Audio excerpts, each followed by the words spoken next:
Hi అండి, welcome to our channel. Video చూసి వెళ్ళిపోతున్నారు కానీ సబ్స్క్రైబ్ చేసుకోవట్లేదు.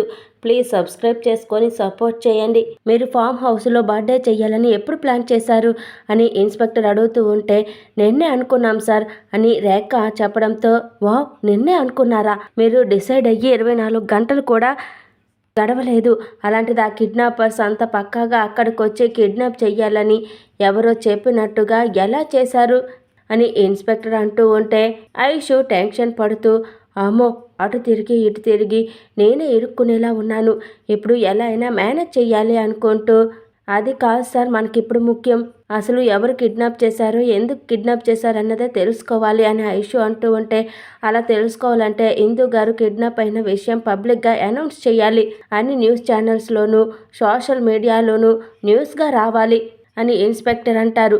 అయితే వెంటనే అలా చెయ్యండి సార్, నా మనవరాలి క్షేమమే మాకు ముఖ్యం, ఎలా అయినా తిరిగి తీసుకురండి అని అపర్ణ చెప్తూ ఉంటే, అలాగే మేడం, మీరు ఒకసారి పోలీస్ స్టేషన్కి వచ్చి కంప్లైంట్ ఇచ్చి వెళ్ళారంటే మేము ఇన్వెస్టిగేషన్ స్టార్ట్ చేస్తాం అని ఇన్స్పెక్టర్ అంటూ ఉంటే, నో, కంప్లైంట్ ఇవ్వడం కుదరదు సార్, కంప్లైంట్ ఇస్తే ప్రాబ్లం అవుతుంది అని రేఖ అంటుంది. కంప్లైంట్ ఇవ్వకుండా దీన్ని పబ్లిక్గా హ్యాండిల్ చేయలే మేడం, రూల్స్ ఒప్పుకోలేవు అని ఇన్స్పెక్టర్ అంటూ ఉంటే, మీరు ఎలా చేస్తారో ఏం చేస్తారో నాకు తెలియదు, కానీ నేను మాత్రం అఫీషియల్గా కంప్లైంట్ ఇవ్వలేను, ఎందుకంటే అలా చేస్తే ఎందుకు కిడ్నాప్ అయిన విషయం అందరికీ తెలిసిపోతుంది అని రేఖ అంటుంది. తెలిస్తే ఏమవుతుంది, ఎందు తిరిగి ఇంటికి రావడమే నాకు ముఖ్యమని అపర్ణ అంటూ ఉంటే, మేడం చెప్పింది కూడా కరెక్టే కదా మేడం అని ఇన్స్పెక్టర్ అంటారు.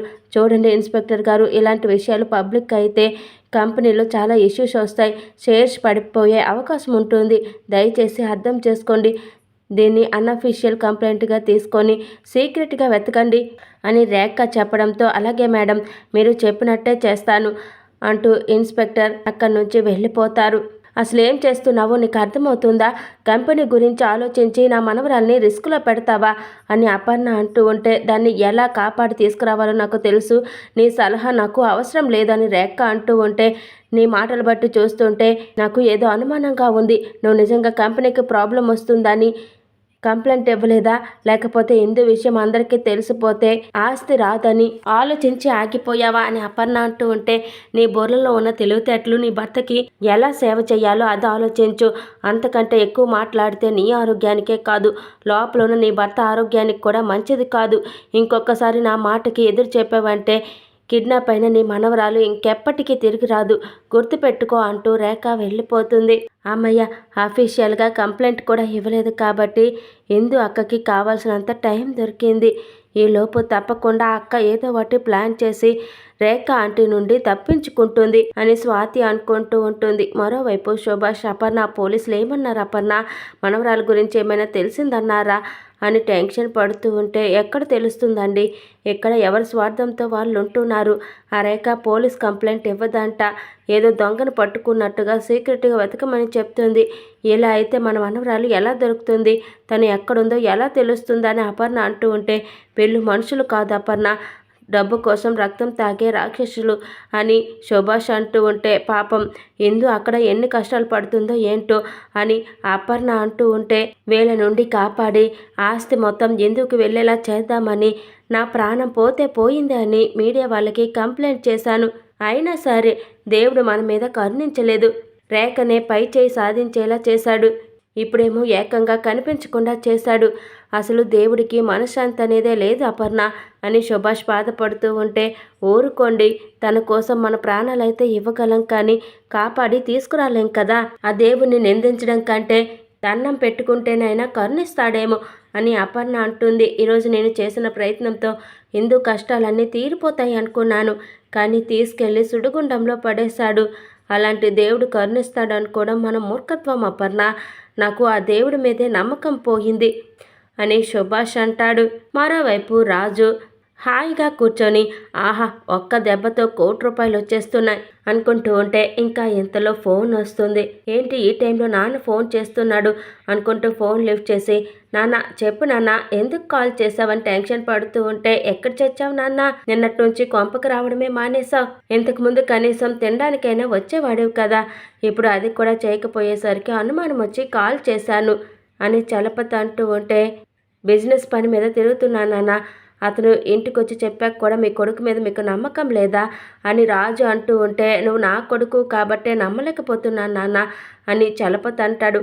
నాన్న, నీ చిన్న కొడుకు మీద ఉన్న నమ్మకంలో 10% అయినా నా మీద పెట్టు నాన్న అని రాజు అంటే, నువ్వు చిన్న కొడుకులా అయితే 10% కాదు 100% పెట్టేవాడిని అని చలపతి అంటాడు. నాన్న, నాకో విషయం చెప్పు, ఆ సాహు మళ్ళీ ఏమైనా ఇంటికి వచ్చాడా అని రాజు అడుగుతూ ఉంటే, అతను నిన్ను కలవకుండా మన ఇంటికి ఎందుకు వస్తాడు? అసలు నీకు ఫ్రెండా నాకు ఫ్రెండా? నువ్వే ఇంటికి రాలేదని నేను ఫోన్ చేస్తే వాడెవడో వచ్చాడని నన్ను అడుగుతావేంటి అని చలపతి అంటాడు. అంటే ఆ సాహు కూడా మన ఇంటి వైపే తిరుగుతూ ఉంటాడు నాన్న, అందుకే వచ్చాడేమో అని అడిగా. సరే సరే, ఇదంతా వదిలే, జాగ్రత్తగా ఉండు అని రాజు అంటూ ఉంటే, అబ్బో, మా జాగ్రత్తల గురించి ఎప్పటి నుంచి ఆలోచించడం మొదలెట్టారు సార్ గారు అని చలపతి అంటూ ఉంటే, అదేదో ఫ్లోలో అన్నాను నాన్న, ఉంటాను అని రాజు అంటాడు. అదే కదా, సడన్గా అయ్యగారికి మా మీద ఎంత ప్రేమ వచ్చేసిందా అనుకున్నాను. అయినా తమరు ఇంటికి ఎప్పుడు వస్తారో అదైనా చెప్పి తగలడండి అని చలపతి అంటూ ఉంటే, ముందు పనులు అవ్వనివ్వండి, అవ్వగానే వస్తాను, నువ్వు ఫోన్ పెట్టేయి అంటూ రాజు కాల్ కట్ చేస్తాడు. ఇంకా ఇంతలో లక్కీ వచ్చి, ఒరే మామ, కొంపలు అంటుకున్నాయిరా, మన కొంపేరా, ఆ అమ్మాయి కనిపించట్లేదు అని అంటే, ఏంట్రా అమ్మాయి కనిపించకపోవడం ఏంటి, ఇప్పుడే కదా చైర్కి కట్టేసి వచ్చింది అని రాజు ఆ టెన్షన్ పడుతూ ఉంటే, అదే రే మామ, అర్థం కావట్లేదు, చైర్ అక్కడే ఉంది, మనం కట్టేసిన తాడు కూడా అక్కడే ఉంది, కానీ అమ్మాయి కనిపించట్లేదు, కావాలంటే నువ్వే వచ్చి చూడు అని లక్కీ అంటాడు. ఇంకా ఇందు లేకపోవడంతో, రే ఏంట్రా, వేసిన తలుపులు వేసినట్టే ఉన్నాయి, 2 చేతులు కట్టేసి నోటికి ప్లాస్టర్ వేసిన అలా ఎలా మాయమైపోయిందిరా, అసలు కట్లలా ఇప్పుకుందిరా అని రాజు టెన్షన్ పడుతూ ఉంటే, అరే మామ, చేతులకు కట్లు కట్టాం కానీ నోటికి ప్లాస్టర్ వేయడం మర్చిపోయాంరా, నోటితో కట్లు తీసుకొని పారిపోయినట్టుందిరా అని లక్కీ అంటూ ఉంటే, రే చంపేశావు కదరా, ఇప్పుడు ఆ అమ్మాయిని ఎక్కడని వెతకాలరా అంటూ రాజు లక్కీ ఇద్దరు కూడా టెన్షన్ పడిపోతూ ఉంటారు. అయితే ఇంతలో ఇందు డ్రెస్ చేంజ్ చేసుకొని ఫ్రెష్ అప్ అయి బయటకు వస్తుంది. అది చూసి రాజు లక్కీ ఇద్దరు కూడా మాస్కులు పెట్టుకుంటారు. వెరీ గుడ్ అమ్మా, షబాష్, మొదట్లో మీ కామెడీ ఫేసులు చూసి తక్కువ అంచనా వేశాను, మీ బాస్ చెప్పినట్టు కరెక్ట్ టైంకి బాగానే కిడ్నాప్ చేశారు, అయినా నేను మీకు బాగానే కోఆపరేట్ చేశాను కదా, నాకెందుకు అలా మొత్తం మంది ఇచ్చారు అని ఎందు అడుగుతూ ఉంటే, ఏం మాట్లాడుతున్నారు మీరు అని లక్కీ రాజు షాక్ అవుతూ ఉంటారు. అదే నేను అనుకున్నట్టు కిడ్నాప్ బాగానే చేశారంటున్నాను అని ఎందు అంటూ ఉంటే, నువ్వు కాదు మేము అనుకున్నామని లక్కీ అంటాడు. అదేరా మనం అనుకున్నట్టు అని ఎందు అంటూ ఉంటే, అదిగో మళ్ళీ అదే మాట అంటున్నా, కిడ్నాప్ చెయ్యాలనుకుంది మేము నిన్ను కిడ్నాప్ చేశామని లక్కీ అంటాడు. సరే మీరే కిడ్నాప్ చేశారు, కిడ్నాప్ ప్లాన్ నాదే కదా అని ఎందు అంటూ ఉంటే, నేను ఒప్పుకోను, కిడ్నాప్ ప్లాన్ మాది అని లక్కీ అంటాడు. ఏమయ్యా, నేనే కదా మీ దగ్గరికి వచ్చి నన్ను కిడ్నాప్ చేయమని అడిగింది, అంటే ప్లాన్ నేను చేసినట్టు మీరు కిడ్నాప్ చేసినట్టు, ఇప్పుడు ఓకేనా అంటూ ఎందు ఇల్లు మొత్తం చూస్తూ ఉంటుంది. ఒరే, దీని చిప్పు కానీ దొబ్బిందా ఏంటి, తను తాను కిడ్నాప్ చేసుకోవడం ఏంట్రా అని రాజు అంటూ ఉంటే, ఏమో మామ, నాకు కూడా అదే అర్థం కావడం లేదని లక్కీ అంటాడు. ఇల్లు బాగానే సెట్ చేశారమ్మా, ఎవ్వరికీ డౌట్ రాకుండా. అయ్యో, నా ఫోన్ ఎక్కడా, మా చెల్లికి కాల్ చెయ్యాలి, ఫోన్ ఇవ్వండి అని ఇందు అడుగుతూ ఉంటే, కిడ్నాప్ చేసినప్పుడు ఫోన్ ఉండకూడదు, అందుకే బయటికి విసిరేసాం అని లక్కీ అంటూ ఉంటే, ఫోన్ విసిరేయడం ఏంటి, నేను కిడ్నాప్కి కోఆపరేట్ చేశాను కదా, ఆయన నా పర్మిషన్ లేకుండా నన్నెందుకురా అడగకుండా ఫోన్ పడేశారు అని ఎందు అంటూ ఉంటే, నిన్ను కిడ్నాప్ చేశాం అని రాజు అంటూ ఉంటే, సరే అంతా బాగా చేశారు, మళ్ళీ అవసరమైతే కాల్ చేస్తాను, ఇక నేను వెళ్తాను, బాయ్ అంటూ ఎందు వెళ్ళబోతూ ఉంటే, ఎక్కడికి వెళ్ళేది, నిన్నెక్కడికి తీసుకొచ్చింది ఫ్రెష్ అప్ అవుతావని కాదు, కిడ్నాప్ చేసి డబ్బులు వసూలు చేయడానికి అని రాజు అంటాడు. అదేంట్రా, మీ డబ్బులు ఈ టైంకి అందుండాలి కదా, అంటే మీరు బంటి బబ్బులు పంపించిన మనుషులు కాదు కదా అని ఎందు అడుగుతూ ఉంటే, బంటి బబ్బులునా, వాళ్ళు వెయిటర్స్ కదా అని రాజు అంటాడు. ఆ గెటప్లు ప్లాన్లో భాగం కదా, ఒరే అలా వేసుకురమ్మంది నేనే చెప్పా కదా అని ఎందు అంటూ ఉంటే, ఇప్పుడు నాకు ఫుల్ క్లారిటీ వచ్చింది. హలో మిస్, మేము నువ్వు అనుకుంటున్నట్టుగా నువ్వు సెట్ చేసుకున్న కిడ్నాపర్స్ కాదు, ఒరిజినల్ కిడ్నాపర్స్ అని రాజు చెప్పడంతో ఇందు షాక్ అవుతూ ఉంటుంది. చూడు పాప, నువ్వు ఒకటి అన్నావు, ఇది మా రూపంలో ఇంకోటి ప్లాన్ చేసింది అని రాజు అంటూ ఉంటే, అంటే మీరు, అయ్యో అయితే మీరు అనుకుంటున్న అమ్మాయి నేను కాదు అని ఎందు అంటుంది. పిచ్చిదానిలా బ్యాగ్ పట్టుకొని మా కారు ఎక్కింది నువ్వు, కిడ్నాప్ చేసింది మేము అని రాజు అంటూ ఉంటే, మీరు కిడ్నాప్ చేస్తే నేనెందుకు ఒప్పుకుంటాను, పారిపోతాను అంటూ ఇందు వెళ్ళబోతూ ఉంటే ఇంకా రాజు చేయి పట్టుకొని ఎక్కడికి పారిపోయేది, అంత ఈజీగా వదులుతామనుకున్నావా, రా అంటూ ఇందుని లాక్కొచ్చి చైర్లో కట్టిపడేస్తారు. రే వదలండ్రా, ఎవర్రా మీరు, నన్ను వదిలితే మీ ఇద్దరిని చంపేస్తాను అని ఇందు అంటూ ఉంటే, అందుకే కదా ఈసారి గట్టిగా పట్టుకున్నాం అంటూ రాజు లక్కి ఇందుని చైర్కి కట్టిపడేస్తారు. ముందు ఆ నోటికి ప్లాస్టర్ వేయరా అని రాజు చెప్పడంతో లక్కీ నోటికి ప్లాస్టర్ వేసేస్తాడు. ఇప్పుడు మాట్లాడు, ఎలా అరుస్తావో బాగా అరువు, రే పదరా అంటూ రాజు లక్కీ అక్కడి నుంచి వెళ్ళిపోతారు. మరోవైపు నందు వాళ్ళ బాబాయ్ కోసం భోజనం వడ్డిస్తూ ఉంటే, ఏంటి ఈరోజు ఇంత లేట్ అయింది అని నందు అడుగుతుంది. నీకో విషయం చెప్పాలి నందు, మీ అక్క ఇందు కిడ్నాప్ అయ్యింది అని చెప్పడంతో నందు షాక్ అవుతూ, ఏం మాట్లాడుతున్నావు బాబాయ్, అక్క కిడ్నాప్ అవ్వడం ఏంటి, మార్నింగ్ నేను తనతో మాట్లాడాను కదా అని నందు అంటుంది. నువ్వు ఆ బర్త్డే పార్టీ నుంచి వచ్చేసాక తన్ని ఎవరో కిడ్నాప్ చేశారంట. ఆ రేఖ గారు ఎస్ఐ గారిని పిలిచి అన్అఫీషియల్గా కంప్లైంట్ ఇచ్చి వెతకమని చెప్పారు. అందుకే స్టేషన్లో అందరూ దాని గురించే మాట్లాడుకుంటున్నారు అని వాళ్ళ బాబాయ్ అంటూ ఉంటే, మరి అప్పుడే ఈ విషయం నాకెందుకు చెప్పలేదు అని నందు అంటుంది. ఇదిగో ఇలా కంగారు పడతావనే చెప్పలేదు, మన వాళ్ళంతా వెతుకుతున్నారు, దొరుకుతుందిలే అని వాళ్ళ బాబాయ్ అంటూ ఉంటే, అఫీషియల్గా కంప్లైంట్ ఇవ్వలేదంటే అర్థమవుతుంది కదా, రేఖ ఇంకా మారలేదు, తన స్వార్థం కోసమే చూస్తుంది అని. అలాంటప్పుడు నన్నెందుకు వదిలేయమంటున్నావు, అక్క ఎక్కడుందో నేను వెతుకుతాను బాబాయ్, తను ఎక్కడున్నా నేను వెతికి తీసుకొస్తాను అని నందు అంటూ ఉంటే, నువ్వేం మాట్లాడుతున్నావు నీకు అర్థమవుతుందా, నువ్వు ఇంకా పోలీస్ అవ్వలేదు, ఆ విషయం మర్చిపోవద్దు, అలా నేరుగా నీ అంతటా నువ్వు ఇన్వెస్టిగేషన్ చేస్తూ పోయావంటే అది చాలా పెద్ద క్రైమ్ అవుతుంది. ఎన్ని రోజులు అంటే నువ్వు ఇన్ఫార్మర్గా ఉన్నావు కాబట్టి అందరికీ తెలుసు కాబట్టి చూసి చూడనట్టు వదిలేస్తున్నారు. కానీ ఈ విషయంలో మాత్రం నువ్వు ఇన్వాల్వ్ కాకపోతేనే మంచిదమ్మా.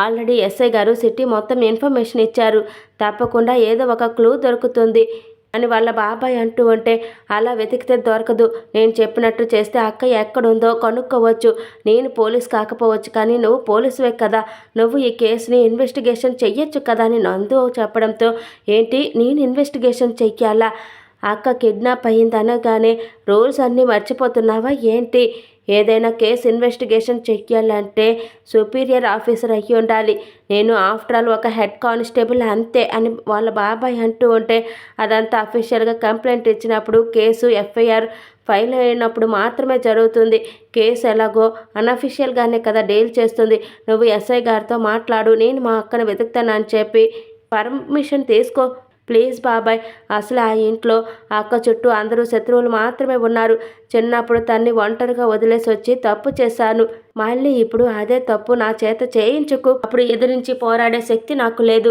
కానీ ఇప్పుడుంది, నన్ను అక్కకి తోడుగా నిలబడినివ్వు బాబాయ్, దయచేసి హెల్ప్ చేయి అని నందు అంటూ ఉంటే, ఒక అమ్మాయి ప్రాణం కాపాడడానికి నువ్వు ప్రయత్నించాలనుకుంటుంటే నేను మాత్రం ఎలా కాదనగలను, ఎస్ఐ గారితో నేను మాట్లాడతాను అని వాళ్ళ బాబాయ్ అంటూ ఉంటే, థ్యాంక్ యూ సో మచ్ బాబాయ్, మన ఎస్ఐ గారి గురించి నాకు బాగా తెలుసు, నేనున్నానంటే తప్పకుండా ఒప్పుకుంటారు అని నందు అంటుంది. దేనికేం తక్కువ లేదు అంటూ కానిస్టేబుల్ ఎస్ఐకి కాల్ చేస్తాడు.